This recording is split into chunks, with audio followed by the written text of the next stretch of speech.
Hello बच्चों, आज का हमारा टॉपिक है फूड पॉइजनिंग। फूड पॉइजनिंग क्या होती है, आज के हमारे वीडियो में हम ये देखेंगे और देखेंगे साथ साथ फूड को पॉइजनस होने से, फूड पॉइजनिंग से बचाने के लिए हम क्या क्या तरीके अपना सकते हैं। फूड प्रिजर्वेशन, तो दो टॉपिक लेंगे आज हम, एक फूड पॉइजनिंग और दूसरा फूड प्रिजर्वेशन और उसके मैथड्स। चलिए, व्हाट इज फूड पॉइजनिंग। कई बार क्या होता है, जब हम ने कुछ ऐसा खा लिया कर लिया, और स्पेशली जब हम बाहर से कुछ खा पी कर आ जाते हैं, और कई बार और फूड पॉइजनिंग के केसेस हो जाते हैं, वोमिट आना और अनडाइजेशन सा लगना, इंडाइजेशन सा लगना। और फूड पॉइजनिंग को हम बहुत हल्के में लेते हैं कई बार, लेकिन अगर आप इसको बहुत लाइट वे में लेंगे तो ये बहुत नुकसानदायक भी हो सकता है। तो फूड पॉइजनिंग होती क्या है ये देखते हैं। फूड पॉइजन का मतलब है खाना पॉइजन बन जाना। अब खाना कैसे पॉइजन बनता है, कई बार अगर उसको प्रॉपर तरीके से प्रिजर्व नहीं किया गया है, प्रॉपर तरीके से कुक नहीं किया गया है, तो कुछ बैक्टीरिया जो होते हैं, सम बैक्टीरिया causes या produces toxic substances in the food, produces toxic substances in the food, toxic substances in the food। वो फूड के अंदर कुछ टॉक्सिक सब्सटेंस प्रोड्यूस कर देते हैं, और ऐसे फूड को कंज्यूम करने से फूड पॉइजनिंग हो जाती है। तो ऐसे फूड को हमें कंज्यूम नहीं करना चाहिए। Food poisoning is a very serious matter, और इसको अगर कभी किसी को फूड पॉइजन हो जाता है तो इमीडिएट डॉक्टर एडवाइस लेनी चाहिए। तो फूड पॉइजनिंग से बचाने के लिए क्या किया जाए। फूड पॉइजनिंग से बचाने के लिए हमें फूड प्रिजर्वेशन करना चाहिए। फूड प्रिजर्वेशन, फूड प्रिजर्वेशन क्या होता है, लंबे टाइम तक खाने को प्रिजर्व करके रखना, लंबे टाइम तक खाने को सुरक्षित रखना is known as food preservation. आप जैसे हम लोग बहुत टाइम, जैसे पुराने घरों की बात करें तो फूड प्रिजर्वेशन की बहुत सारी टेक्निक्स अवेलेबल होती थी। तो जो फूड प्रिजर्वेशन टेक्निक्स है, जिसकी वजह से फूड की, किसी भी फूड की शेल्फ लाइफ बढ़ा दी जाए, उसकी जो टाइम पीरियड है उसको लंबे टाइम तक वो इजीली रह सके, उसको हम फूड प्रिजर्वेशन कहते हैं।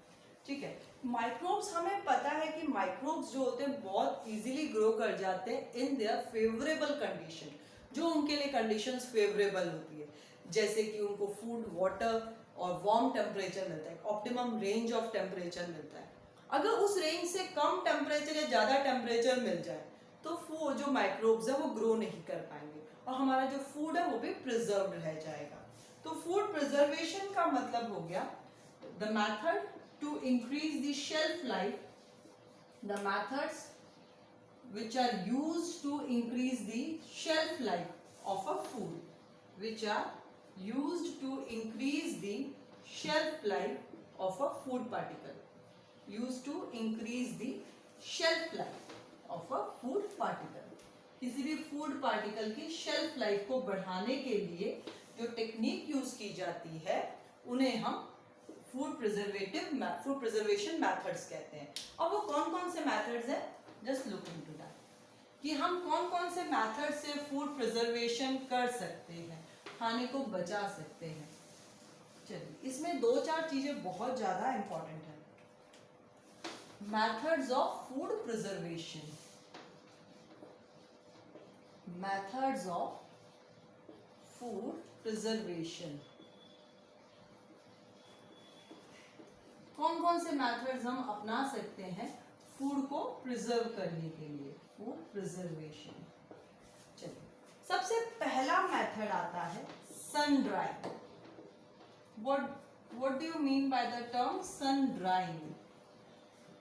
देखिए, हमने जो फर्स्ट चैप्टर किया था एग्रीकल्चर वाला, उसके अंदर में एक स्टोरेज का, हमने लास्ट टॉपिक था स्टोरेज का। तो ग्रेन्स को स्टोर करने के लिए उसमें उसको पहले सन ड्राई किया जाता है। सन ड्राई से क्या होता है, ग्रेन्स में जो भी मॉइस्चर है वो उड़ जाएगा।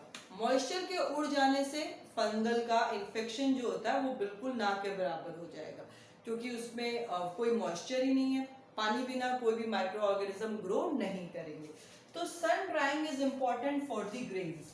Grains are sun dried, grains are sun dried so as to remove the moisture from them, so as to remove the moisture from them, उनमें से मॉइस्चर हटा देना, so as to remove the moisture from them, उनमें से moisture को हटा देना ताकि वो लंबे टाइम तक सही कंडीशन में रह सके। अच्छा, सन ड्राइंग जो होती है ग्रेन्स के अलावा कुछ वेजिटेबल्स की, सीजनल वेजिटेबल्स की, कुछ फ्रूट्स की भी सन ड्राइंग होती है। अगर आपने देखा हो तो जो कीवी फ्रूट होता है उसको भी सन ड्राई करके हम उसको यूज कर सकते हैं, लंबे टाइम तक रख सकते हैं उसको, उसका मॉइस्चर चला जाएगा, वो ड्राई हो जाएगा and it can be used for long time. तो sun drying is a very common method. Second method is chemical method. कुछ केमिकल्स आते हैं बच्चों, उन केमिकल्स को यूज करके हम अपने फूड की जो शेल्फ लाइफ होती है उसको बढ़ा सकते हैं। उन केमिकल्स को यूज करने से माइक्रो ऑर्गेनिजम्स ग्रो नहीं कर पाते हैं। वो केमिकल्स कौन कौन से होते हैं, जैसे कि sodium bisulphate, sodium bisulphate, sodium benzoate, sodium benzoate and sodium metabisulfate, sodium benzoate and sodium metabisulfate, ये दो ऐसे केमिकल्स हैं जिनके थ्रू हम अपने फूड की शेल्फ लाइफ को बढ़ा सकते हैं। जैसे पिकल्स हैं, जैम्स हैं, अगर आप घर में अचार या जैम का जो डब्बा आता है उसके अगर आप नीचे पढ़े तो आपको प्रिजर्वेटिव्स के अंदर इन दो केमिकल्स में से किसी एक का नाम मिल जाएगा कि कौन सा केमिकल यूज हुआ है उसको प्रिजर्व करने के लिए। ओके, तो ये ऐसे केमिकल्स हैं जो माइक्रो ऑर्गेनिज्म की ग्रोथ को खत्म कर देते हैं, रोक देते हैं। चलिए, जो थर्ड मेथड है वो है common salt, preservation by common salt. Common salt यानी नमक, नमक के थ्रू भी हम बहुत सारे फूड पार्टिकल्स को प्रिजर्व कर सकते हैं। कैसे? देखिए, नमक जो होता है वो किसी भी फूड पार्टिकल में से मॉइस्चर को निकाल देता है, मॉइस्चर को रिमूव कर देता है। अगर मॉइस्चर रिमूव हो गया तो फूड पार्टिकल क्या हो गया? प्रिजर्व हो गया। तो common salt is also used to preserve. जैसे when a food item is kept in plenty of salt, जब बहुत सारे सॉल्ट के अंदर उसको रखा जाता है, when a food item is kept in a plenty of salt,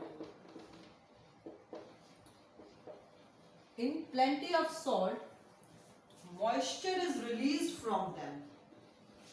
Moisture is released from them.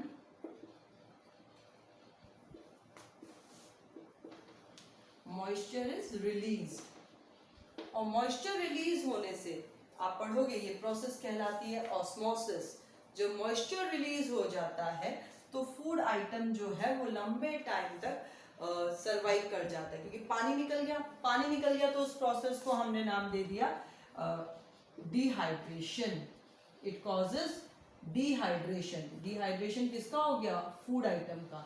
और फूड आइटम का जब डिहाइड्रेशन हो गया तो माइक्रोब्स की उस पर ग्रोथ नहीं हो सकती।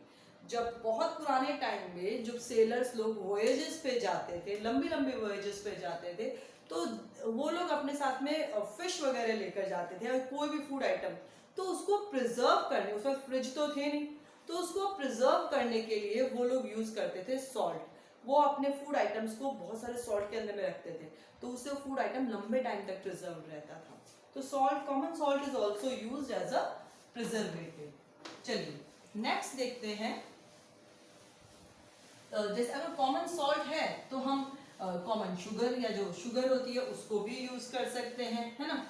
तो कॉमन सॉल्ट के साथ साथ sugar is also use to preserve the food items. तो ये चौथा था पॉइंट है शुगर। तो शुगर इज ऑल्सो यूज। आपने देखा होगा जो स्क्वैशेस होते हैं, जैम्स होते हैं और जो स्वीट्स जो जैम वगैरह होते हैं उनके अंदर में शुगर की क्वांटिटी ज्यादा होती है। शरबत जो होता है हमारा, है ना, तो उसमें शुगर की क्वांटिटी ज्यादा है, तो sugar itself start behaving as a preservative. Sugar भी उसमें से जो वाटर होता है उसको रिमूव करने की कोशिश करती है और वो एज अ प्रिजर्वेटिव काम करता है। उसके बाद में बात करते हैं ऑयल एंड विनेगर की। आप लोगों ने बहुत कॉमनली सुना होगा अपनी मम्मी वगैरह से कि जब अचार डलता है तो अचार में जो ऑयल होता है वो अचार जहां तक प्रेजेंट है, पिकल जहां तक प्रेजेंट है, उसके ऊपर तक ऑयल डालो, उसके ऊपर तक पूरा ऑयल ऐसे लेयर सी बनी रहनी चाहिए। तो ऑयल इतना डालने का क्या कारण रहता है? तो उसका कारण ये होता है कि जो ऑयल है वो एक लेयर बना देता है between the food item and atmospheric air. ये ऑयल है, ये ऊपर तक तैर रहा है, तो ऑयल क्या कर दिया, अचार है आपका, और ये एयर है, एयर में बहुत सारे माइक्रो ऑर्गेनिज्म प्रेजेंट। अगर मैं आपसे पूछूं कि क्या इस एनवायरनमेंट में माइक्रो ऑर्गेनिज्म प्रेजेंट है, हाँ है, बहुत सारे, अनगिनत, आप गिन भी नहीं सकते हो उनको। तो जो एयर में प्रेजेंट है बैक्टीरिया या माइक्रोब्स, वो इस फूड तक आना चाहते हैं, पर उनको रोक कौन रहा है? ये ऑयल की लेयर। कभी आपने देखा हो कि ऑयल थोड़ा सा अगर कम होता है और इतना सा भी अगर पार्ट पिकल का बाहर आ गया, तो इतने पार्ट पर ही फंगस ग्रो होनी शुरू हो जाती है, तो फंगल इन्फेक्शन व फंगल ग्रोथ हो जाती है यहाँ पर। तो इससे बचाने के लिए ऑयल को बहुत अच्छे से यूज किया जाता है, because oil acts as a barrier. Oil and vinegar act as a barrier between food item and microbes. Microbes और फूड आइटम के बीच में एक दीवार की तरह खड़े रहते हैं, okay, between food item and air. आपने देखा होगा जब पिकल्स वगैरह डालते हैं तो साल साल भर के एक साथ चले जाते हैं, तो उसका कारण क्या होता है? उसके ऊपर एक पूरा लेयर ऑफ ऑयल चाहिए होता है। Oil and vinegar.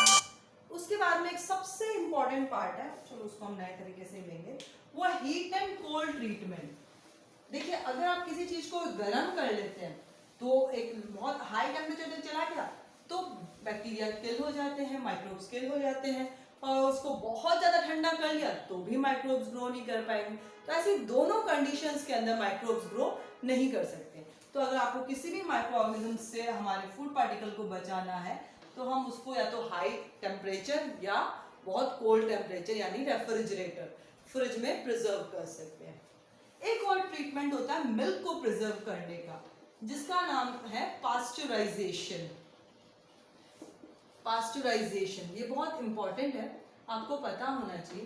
Pasteurisation is used to preserve milk, it is used to preserve milk.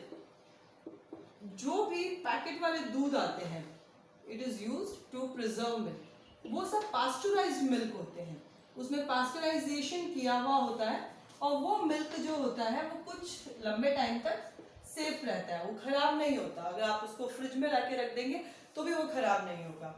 तो पास्चराइजेशन क्या टेक्निक है? पास्चराइजेशन टेक्निक में पहले मिल्क को बॉईल किया जाता है अबाउट 70 डिग्री सेल्सियस तक।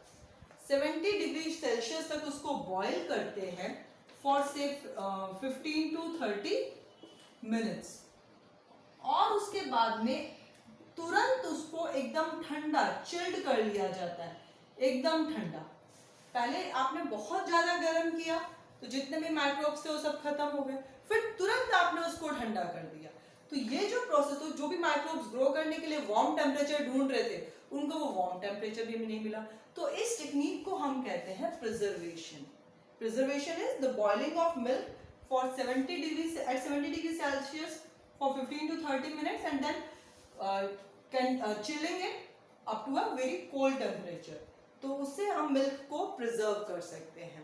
ओके, तो ये हमने कुछ प्रिजर्वेशन के मेथड्स देखे। नेक्स्ट वीडियो में हम लेंगे नाइट्रोजन साइकिल।